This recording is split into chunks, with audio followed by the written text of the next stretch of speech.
বন্ধু বান্ধৱীসকল চাব, এইটো ফৰ্ম হয়। এইটো ফৰ্ম মই ফিল আপ কৰিছোঁ, গোটেইখিনি ফিল আপ কৰিছোঁ। তো আপোনালোকে চাব নেক্সট ফৰ্মখিনি, এইখিনি ফিল আপ কৰিছোঁ। তো আপোনালোকে কেনেকৈ ফিল আপ কৰিব মই ডিটেইলছ জনাই দিম। এইটো চাওক, মই গোটেইখিনি ফৰ্ম ফিল আপ কৰিছোঁ। এইটো আকৌ আৰু এটা আছে, এইটো পেজ চাব এইখিনি। তো এনেকৈ ফিল আপ কৰিব লাগিব। মই জনাই দিছোঁ গোটেইখিনি ডিটেইলছ। নতুন ৰেচন কাৰ্ডৰ বাবে আবেদন কৰিব কেনেকৈ আৰু কি ফৰ্ম ফিল আপ কৰিব কেনেকৈ, আপোনালোকৰ সকলো ডিটেইলছ এইটো ভিডিঅ'ৰ জৰিয়তে মই জনাই দিম। যে আপুনি যদি ফৰ্মটো ফিল আপ কৰিব পৰা নাই, তেনেহ'লে আপুনি এইটো ভিডিঅ'ৰ জৰিয়তে যে ভিডিঅ'টো গোটেইখিনি চাব। গোটেইখিনি চালে আপুনি গম পাব যে কেনেকৈ ফৰ্মখন ফিল আপ কৰিব লাগে। তো মই ফৰ্মখন কেনেকৈ ফিল আপ কৰিব লাগে মই কৈ দিম। আকৌ মই ফৰ্মটো ফিল আপ কৰিছোঁ সেইটো মই দেখুৱাই দিম। গতিকে আপোনালোকে চাব যে ফৰ্মটো কি কেনেকৈ ক'ত কি বহাব লাগিব, কেনেকৈ ফিল আপ কৰিব লাগিব, মই ডিটেইলছ জনাই দি আছোঁ। ইয়াতে চাব যে family identity card, ration card, data entry form. ইয়াতে ফৰ্ম চিৰিয়েল নাম্বাৰ আছে। এইটো ইয়াতে বাপিনে চাব ফৰ্ম চিৰিয়েল নাম্বাৰ মই জুম কৰি দেখুৱাইছোঁ। ফৰ্ম চিৰিয়েল নাম্বাৰত আপোনালোকে এইটো অফিচত ব্যৱহাৰ কৰিব। অফিচে এটা চিৰিয়েল নাম্বাৰ দিব, সেইটো নাম্বাৰ বহাব লাগিব।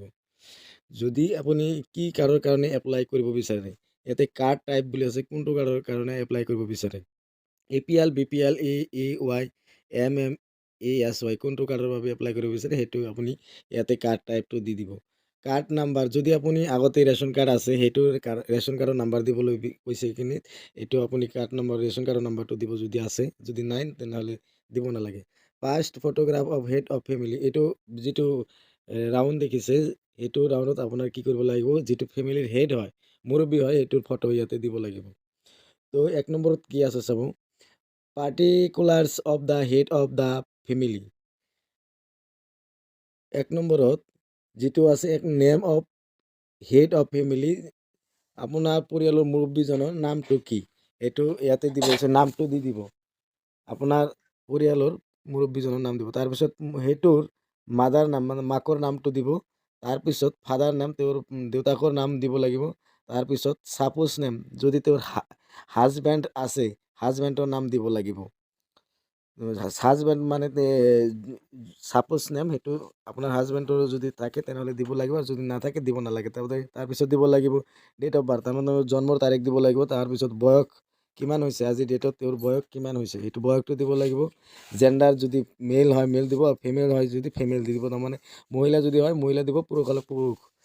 আৰু নেশ্যনেলিটি, মানে আপুনি কি ভাৰতীয় নাগৰিক হয়নে নাই, ইয়াতে চাব ভাৰতীয় নাগৰিক হয়নে সেইটো দিব দিছোঁ। গতিকে আপুনি আমি সকলো ইণ্ডিয়ান হয়, গতিকে মই আপুনি ইণ্ডিয়ান দিব।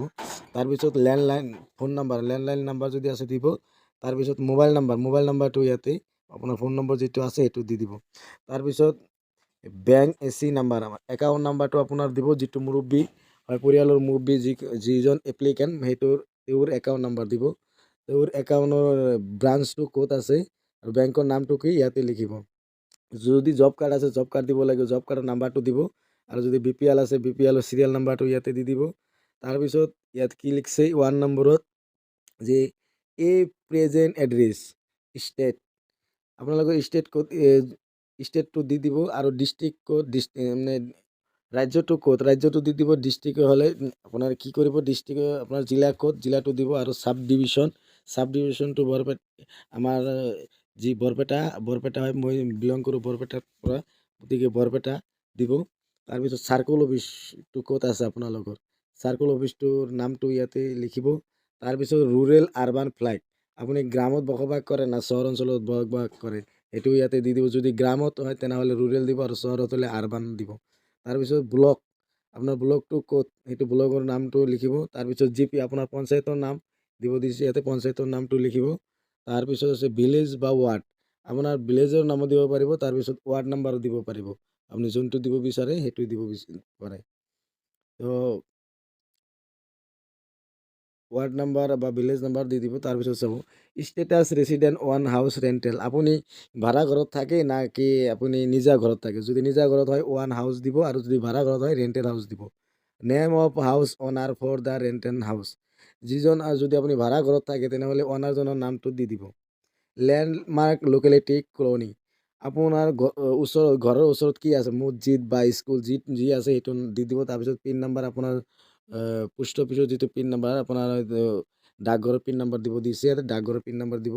চেঞ্চাছ হাউচ নাম্বাৰ, আপোনাৰ চেঞ্চাছ হাউচ নাম্বাৰ 2011 চনত যিটো চেঞ্চাছ হৈছিল চাব, তাত আছে হাউচ হোল্ডাৰ নাম্বাৰ, সেইটো নাম্বাৰ ইয়াতে দিব দিছে, আপুনি সেইটো নাম্বাৰ দি দিব। তাৰপিছত কি কৈছে, election data as per voter list, আপোনাৰ ভোটাৰ লিষ্ট চাই আপুনি এইখিনি ফিল আপ কৰিব লাগিব। লোকসভা কনষ্টিটুৱেঞ্চি HPC মানে আপোনাৰ লোকসভাৰ নামটো দিব দিছে। তাৰপিছত দিব দিছে এছেম্বলি কনষ্টিটুৱেঞ্চি LAC, আপুনি আপোনাৰ সমষ্টিটোৰ নামটো ইয়াতে দি দিব, আপোনাৰ কোনটো সমষ্টি হয় এইটো দি দিব। আৰু ইয়াৰ অফ ভোটাৰ লিষ্ট, আপুনি কোনটো ভোটাৰ লিষ্ট ইয়াতে কোন চনৰ ভোটাৰ লিষ্ট দিছে সেইটো দি দিব।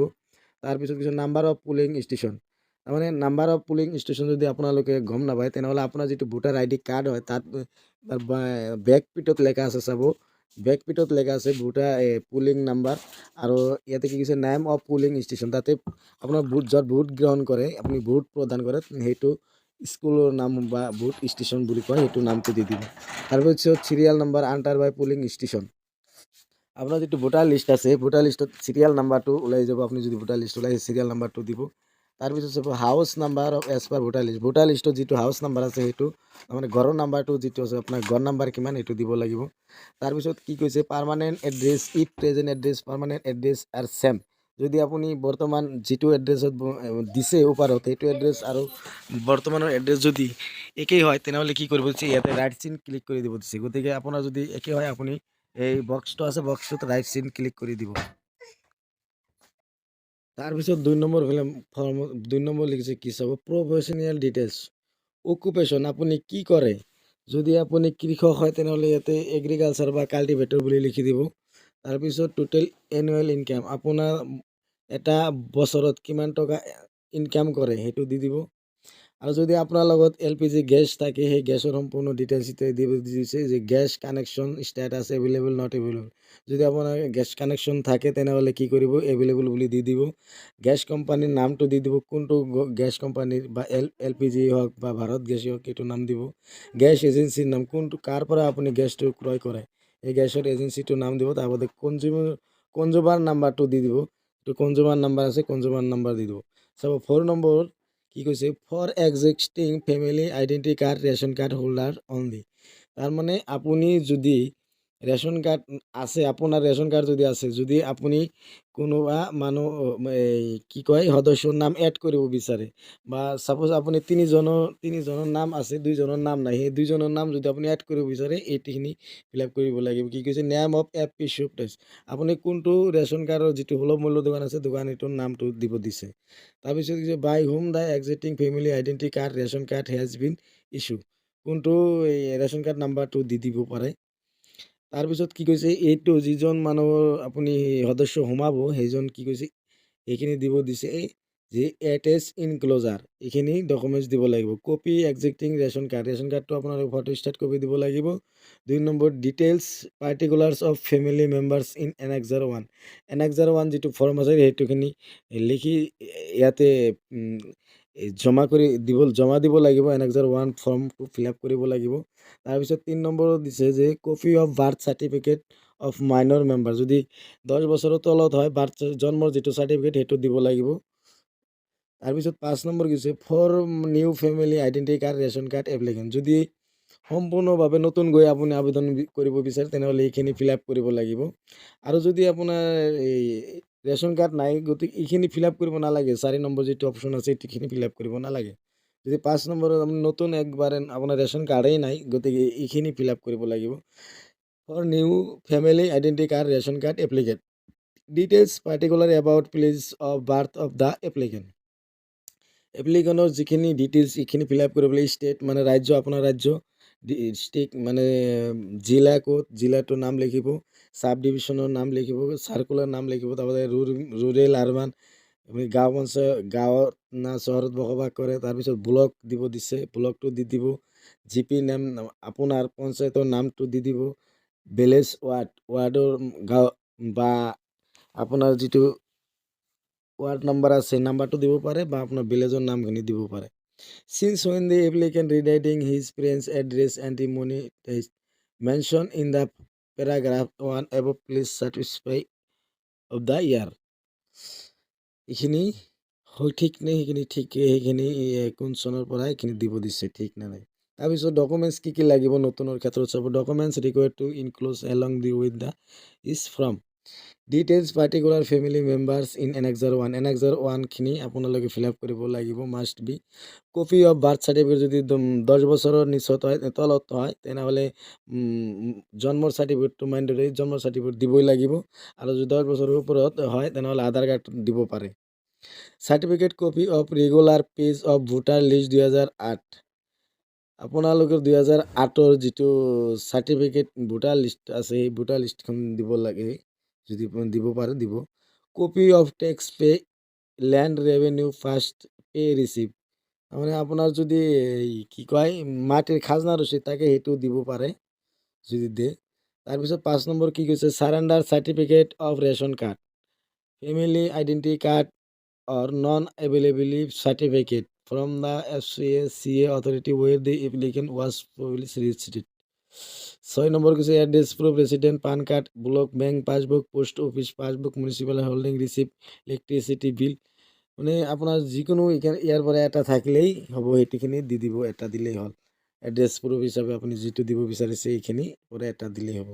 তাৰপিছত গোটেইখিনি লিখি তাৰ এইখিনি ফেমিলি হোল্ডাৰৰ নামটো লিখিব।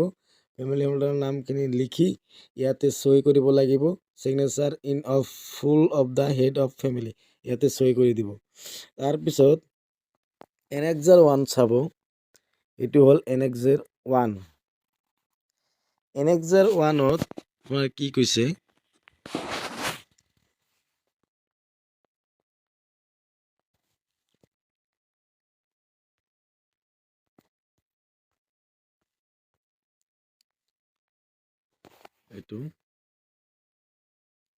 এইটো এনেক্সাৰ 1। ইয়াতে আপোনাৰ ৰেচন কাৰ্ডৰ যদি থাকে নাম্বাৰটো দিব। তাৰপিছত ওপৰত যদি থাকে এইটো নামটো দিব কি ৰেচন কাৰ্ড টাইপ। ইয়াতে বিশেষকৈ একো ক'বলগীয়া নাই কাৰণ ইয়াতে খালি নামটো দিব। যদি যিকোনো এনেক্সাৰ 1 বুলি লিখি আছে ইয়াতে ফেমিলি নাম্বাৰ দিছে যে ফেমিলিৰ ফটোটো দিব 2 নম্বৰৰ পৰা।